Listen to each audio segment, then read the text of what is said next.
Hi, everybody. Welcome to another edition of Packers Unscripted from Packers.com. I am Mike Spofford, joined as always by my trusted colleague, Weston Hodkowitz. We're coming to you here from our studios at Lambeau Field to review the Packers' 34-13 triumph over the Arizona Cardinals on Sunday at Lambeau Field. It improved Green Bay to 4-2.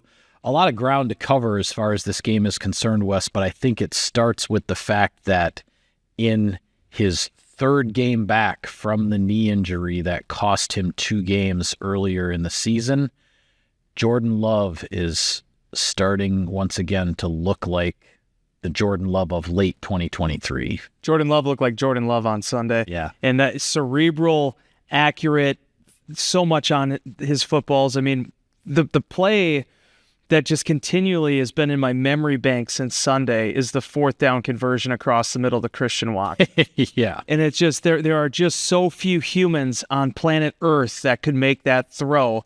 And Jordan Love did it on a line and put it the only where that a 6'4", uber athletic receiver could get the football. And for him to have, I thought this was such an interesting stat that Tom Fanning came up with, that back-to-back consecutive home games with 4+ touchdowns at Lambeau Field. The first time that's happened since 1995 with Brett Favre. For him to come out and be this dialed in, both with explosive plays and also with executing deep down the field and scoring territory, I just felt like this game, you could feel it in the locker room afterwards. I'm sure you could feel it with Jordan too, talking afterwards.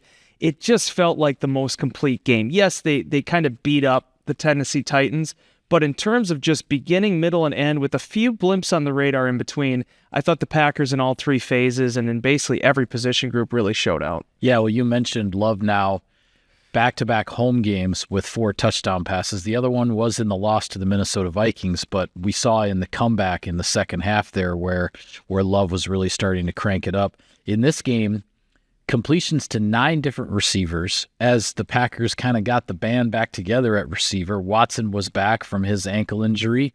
Fortunately, only ended up missing the 1 game. Romeo Doubs back from the 1-game suspension. Watson not only catches the 4th and 1 throw over the middle, but also a 44-yard touchdown that was right on the heels of a long punt return by Keyshawn Nixon. And Romeo Doubs in his return catches 2 touchdowns.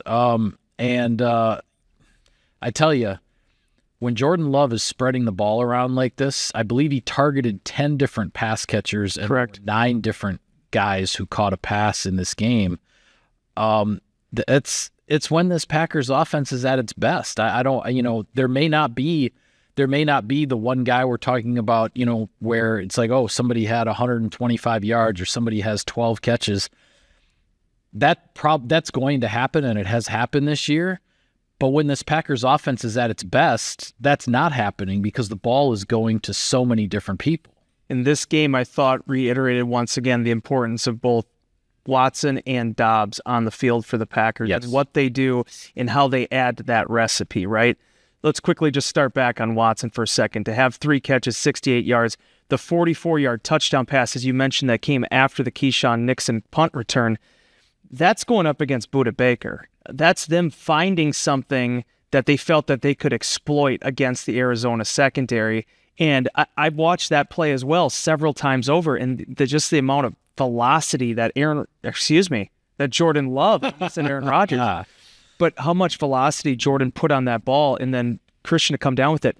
That is the number 9 X factor. When he is on the field, defenses have to defend the Green Bay Packers differently. Turn it over to Romeo Doubs. Packers trying to move forward, Doubs trying to move forward. What's the perfect way to do that? Him coming up with 3 clutch catches all at different intervals and all at different points in the game. The 19-yard completion over the middle going up against Max Melton. Being able to extend, the pocket is just there for days and days and days, and Jordan Love is able to look for him downfield. That was a full 5 seconds from snap to throw. 5 seconds, and Love was absolutely perfectly protected to allow that 19-yard throw over the middle of Romeo. And then you look at the first touchdown play. Love sees something he likes over there, throws the out to Rome. Rome finds his way inside the pylon. The way that everybody gravitated towards him, the hugs, the celebrations. Some people had asked in Insider Inbox, like, well, Rome didn't show a lot of emotion. That's Romeo Doubs, folks. Yeah. That's the way he's been the last 2.5 years. It has nothing to do with what happened last week. And then him also finding the way in the end zone late.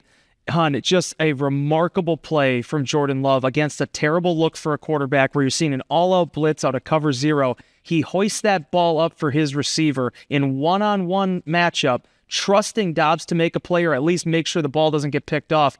Dobbs does more than that. He spins the end zone, gets 2 touchdowns. His second 2-touchdown game of his career. And as we learned afterwards, Jair Alexander actually told him beforehand that it was going to happen. And it manifested itself on game day. Yeah, that second Dobbs touchdown, that was a 7-man pressure that the Cardinals sent. Packers only had 6 in to block, so somebody was going to be free. But then in the back end, it's 4-on-4 because football is a numbers game at the end of the day. So, Love knew that Dobbs would be 1-on-1 on the outside. The defender, Sean Murphy-Bunting, who had an interception earlier when Bo Melton had slipped on that route, Murphy-Bunting he had his back turned the whole time. He never found the football. I'm not even sure he really knew it was coming, which is a credit to Dobbs because he didn't give away the fact that he was that the ball was coming his way. A really good play there. On the ground, Packers rack up 179 rushing yards in this game. Now through 6 games, the Green Bay Packers have over 1,000 rushing yards. Do you know the last time that happened? The Packers were over 1,000 rushing yards in 6 games? I do because I read the notes, but okay. By all means, feel free to tell because it is impressive. Yeah, in 1963. Yeah. Back in the Lombardi era. And 1963 was the year Paul Hornung was suspended. So, but anyway, that's the last time the Packers had over 1,000 rushing yards through 6 games. But what I liked the most about this one, and it's similar to what was going on in the passing game, the Packers are showing the variety of ways in which they want to and like to run the football. You have the 1-2 punch in the backfield with Jacobs and Wilson, and both guys were certainly very productive in this game. But then you mix in the end arounds, whether it's Jaden Reed or Bo Melton, and stretching the defense laterally to then also be able to hit them up the middle with runs. The mixture that's going on, and then to ultimately pile up 179 rushing yards. A lot of those late in the game, you're just you got the lead, you got the ball, you're trying to kill the clock. The Cardinals know you're running the ball, and the Packers were able to run it and grind the clock down. This type of balanced offense, again, it's against a Cardinals team that, they lost some players mid-game to injuries and things really didn't go their way. But I liked the way the Packers they were balanced in this game, running and passing, and they stayed in control. It felt like, other than the one play where Bo Melton slips and the ball ends up getting intercepted by the defender who wasn't even guarding Bo Melton on that play in particular, other than that, it just felt like when the Packers offense was on the field in this game, it was in control of the game. And as you point out there, Cardinals are going through some stuff right now, but the Packers beat them by 21 points. Yeah. They controlled this game. They got out to that 24-0 lead. The defense once again shut the door in the second half. That's what you want to see. To bring it back to the ground game really quickly, this was a vintage Matt LaFleur performance. It almost reminded me of the Tyler Ervin days in terms of how many different guys got involved in the run game and being able to use some of the misdirection, use some of the pre-snap motion. I tweeted it during the game too. Yeah, Bo unfortunately had the one slip on the slant, but I thought this game, as much as we talked about Bo and Max Melton all last week, and rightfully so, this game really did illustrate the value of Bo Melton to this offense because he not only is the next guy up in some ways as the downfield speedy option to Christian Watson, his shiftiness and his versatility is also a compliment to Jaden Reed and being able to orbit and being able to do some of the pre-snap stuff, being able to take a handoff and make some yards out of it. That's a very useful tool to have in your toolbox, especially as you wade through the course of a season. Unfortunately, Dontavian Wicks goes down with a shoulder injury, but we've seen this time and time again, how there always is another receiver available, just like how Wicks was available when Watson and Dobbs were not there. So this is going to be, I think, another reminder to everybody that you can't defend the Green Bay Packers one specific way, not with this many weapons. Yeah, absolutely. Well, and on the defensive side of the ball, it's also worth talking about a pretty solid game there as well. The defense got off to a really strong start. I believe on Arizona's first 4 possessions, they had 1 first down. Yep, they went 3 and out 3 times. 3 and out 3 times, and the other was just 1 first down, and then they punted. So a really strong start there, and that helped the Packers build that 24-0 lead. Kind of the that 44-yard touchdown to Watson was kind of the go for the throat call by Matt LaFleur. It's 17-0. You get the long punt return after the offsetting penalties nullified the fumble. You get the long punt return from Nixon, and then it's bang, take the shot play, touchdown in the end zone again, 24-0. The Cardinals did rally. They got a touchdown. The interception off of the slant slip then set up a field goal.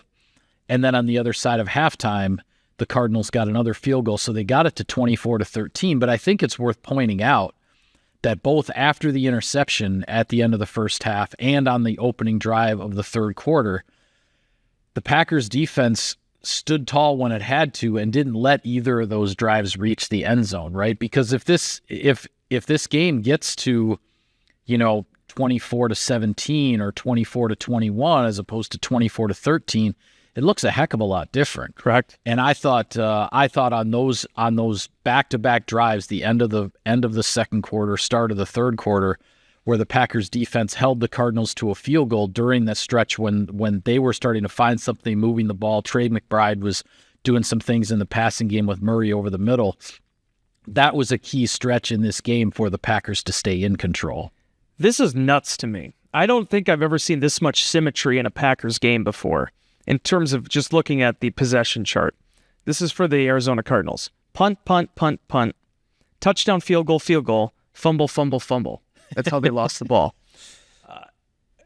Incredible. Yeah. And if there was one thing, too, this applies to both sides of the ball, for Matt LaFleur, his coordinators, his coaches to go into the meeting room this week, this was also another example of what happens when you're plus 60 yards on the penalty side of things. Packers went from minus 126 on the season to minus 66 based on this game alone. It's the only game this year where the Packers have been on the favorable sides of the penalties. And the Cardinals had come in as one of the least, if not the least, penalized team in the league. They were kind of on the opposite end of things as far as the Packers, but this one did not go their way. It started with Jordan Love drawing several offside calls with the hard count and whatnot. Other than, a couple of instances, the personal foul on Jair Alexander, obviously you'd like to have back. But other than those couple of moments, the Packers played a pretty clean game. Which we still don't know what happened. Yeah, we don't know exactly what happened. The TV copy didn't pick it up. There was no replay, no explanation, but there was a flag thrown. All we know is that it was announced as after the play was over. Oh, yeah. So it was not something that occurred. It was something that occurred after the whistle, but that's all we know. But look at how this game ended, too. I mean, this is what's been impressive about the Jeff Hafley defense to this point. Because, there's going to be moments where you give up some yards, but the constant threat of the takeaway is so important. And for them to have Carl Brooks, a forced fumble and a fumble recovery, Evan Williams, who by the week continues to show why he should be in the lineup, why he is in the lineup, punches a ball out. Jair Alexander recovers it. And then you finish that game with Kenny Clark diving on a ball after a botched handoff. Right. As cool as it is to have fancy interceptions and forcing the ball out and strip sacks, football's a hard game. Sometimes guys just drop the football, and you need to pick it up. Yep. And Kenny had the awareness to get that one there, and they were able to shut the door on this thing. The Xavier McKinney interception streak ended at 5, but it was so awesome, cool, mature, listening to him speak in the locker room afterwards about, that was a lot of fun. It sucks that it's over. But the fact is we want to win games. We're here to win games. And he's like, if we win, I'm the happiest man on earth. And not only did they win, the defense continued this multiple game streak now up to 6 with multiple takeaways. The first time they've started a season in that fashion since 1996. And everyone else knows how that went. 17 takeaways for the defense through 6 games. Last year, through 17 regular season games, the Packers had 18 takeaways. You were 6 games into the season, and you have almost matched your takeaway total from a year ago. It goes back to the old coaching adage, which Mike McCarthy was the first one I heard it from, and he said it quite a bit.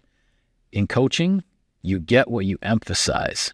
And this particular defensive staff, defensive approach, it's not just paying lip service to how important turnovers are.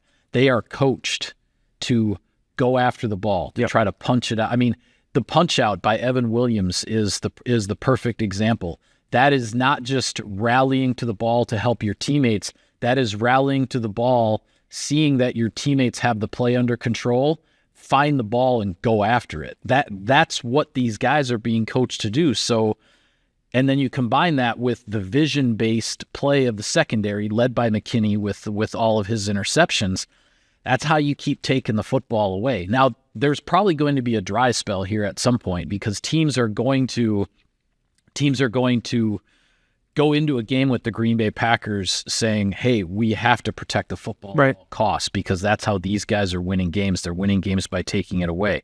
So then the Packers will have to have their answers and have to have their counters when teams do that. But if you get teams that focused on having to protect the football, it's probably going to take something else away from their aggression or their dynamism or whatever it is that they're trying to bring to the table that day. So my point is, this defense is being coached to play this way. They emphasize it every single day, and they're getting the results on the field. Yeah, and in those instances too, Mike, where Xavier McKinney, I don't think he had very many opportunities for an interception in this game. There were not many times where Kyler Murray was really testing the top of this defense, trying to make something happen big play-wise with the football. And that's the other thing too, right? Xavier McKinney gets an interception in 5 straight games, all of them essentially playing a deep center field type of thing.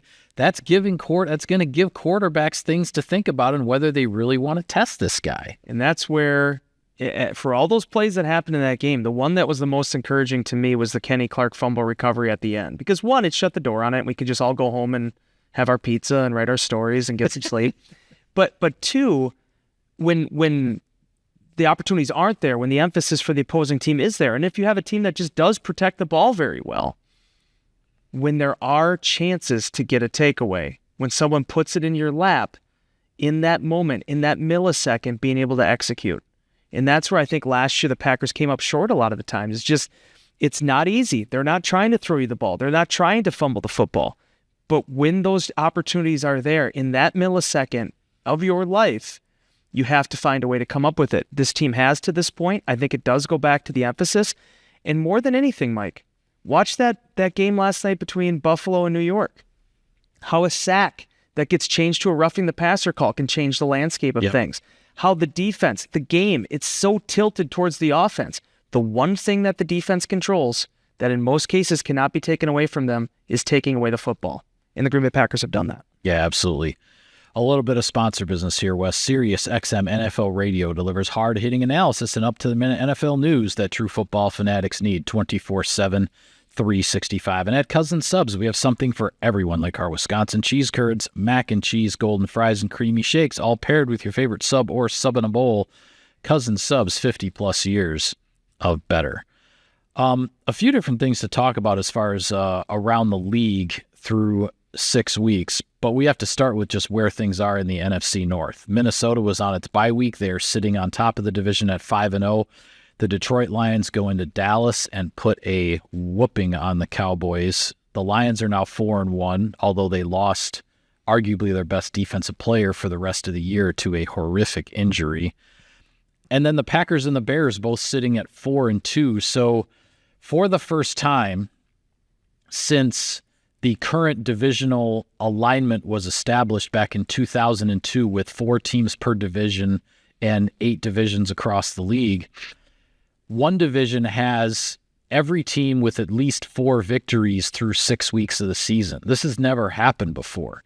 The NFC North is looking like it is loaded, and this is going to be some race for the division title because it's almost without argument at this point that the NFC North is the best division in football. I think so. I think the proof is there with the strength of victories that they've had so far. Yeah, the Chicago Bears beat up on a very bad Jacksonville Jaguars team, but if Bears are actually going to be decent, you need to put up 42 points on that team. You just have to. Your quarterback needs to play with a 4-touchdown, 130 passer rating against that type of opponent. Yep. The one thing I would like to know that I don't know is, yes, this is a very impressive statistic. First time, 22 years, we've had a start where a division has had all 4 teams with 4 wins in its first 6 weeks. I would be interested to see how many times in the last 22 years a division has had all 4 teams and 2 teams have played each other once. Yeah, there's only been one division game in the NFC North. It was Packers-Vikings at Lambeau Field, with Minnesota obviously getting that win. That's been it. All the rest of the division games, all the head-to-heads in this division have yet to be played. There is going to be one coming up this week that we'll talk about probably on our next show. Very big one. Yeah. But that being said, I think you've seen all 4 of these teams win in very different form and fashions. I think the Packers had to weather some early adversity with the Jordan Love situation. Appears like the train is back on the tracks right now. I think 4-2, we can say that. You see the Minnesota Vikings, what they've done, surprising everybody. Sam Darnold, in this resurgence that he's been part of, the fact that, some people are even mentioning right now, adding his name to the MVP race with how he's performed out of the gate, super impressive. They've signed a ton of players, and it seems to be working out for them. The Detroit Lions, the juggernaut, the team that everybody expected to perform well, doing what they're doing. Chicago Bears found a way past a really bad Tennessee Titans team early in the season, and now have found their stride. Look kind of like the Packers team of last year, where they could potentially be improving throughout the course of the year based on the young structure of that team. Sure. They're all doing it different ways, man. But for the Packers, none of that matters for 3 more weeks. You have these opponents starting this week against the Houston Texans. Then you have to worry about the Jacksonville Jaguars. Then you have the matchup with the Lions. Right. So the fact that we're going to get all the way to the bye here, the Packers will have 2 of those games, and I think, Minnesota plays Detroit. I don't even know if there's another in-division matchup other than that through the first 9 weeks. The only thing the Packers can worry about right now is getting victories, and that continues this week against the Houston Texans, which we'll talk about on Thursday's Packers Unscripted. Yeah. One last quick thought before we go. Shortly before we turn the cameras on here, the news broke that Davante Adams was traded to the New York Jets. The Jets losing another heartbreaker of a game for them on Monday Night Football against the Buffalo Bills. Their kicker missed a couple of, clanked the upright on a couple of kicks, and Rodgers throws an interception late, and Buffalo ends up escaping the Meadowlands with a victory. But then within a couple of hours, Davante Adams was on a plane on a red-eye flight from the West Coast over to Florham. Is it called Florham Park or whatever, wherever the Jets Haven't been there. is. But so Davante Adams, Aaron Rodgers back together again. Any quick thought? My thought was listening to Aaron's post-game press conference last night, was kind of reading between the lines. Is the Davante Adams bat signal up in the air in Gotham City was my thought. Just the way he spoke about the final sequence there with Mike Williams, and it appears that he ran the wrong route. He's supposed to be on the red line. Instead, he was running kind of a skinny post, and that was where the misconnection happened there. And Williams was the guy on the back end of the interception in London, where at the end of the game, the Jets had a chance to beat the Minnesota Vikings, and Rodgers is trying to throw a back shoulder, and Williams doesn't read it. The ball gets picked by the Vikings, and Minnesota survives to get to 5-0. Yeah, so this is the ultimate test, man. To me, this is kind of like when you check off all the boxes, and now we're at the final one. And can Davante help them turn their season around? If there's anything I do know, it would not surprise me at all, for assuming the hamstring is good. It wouldn't surprise me at all for Davante Adams to play next week and have a 100-yard game again, just based on the synergy he has with Rodgers and the muscle memory those two guys have built. But this is the big move now. And it was also interesting, too, because I just don't know how many teams were going to be willing to move assets to acquire Davante in that contract at going on 32 years old in December. Mm-hmm. The Jets, kind of like what the Packers trade a year and a half ago, are doing that same thing. But I think they also saw in that game against the Bills, with the way that division is built, and without Tua being available right now, it still is pretty much up for grabs. So very much so. 2-4, the Bills coming back down to earth after 2 losses, now rebounding again, but still only winning by 3.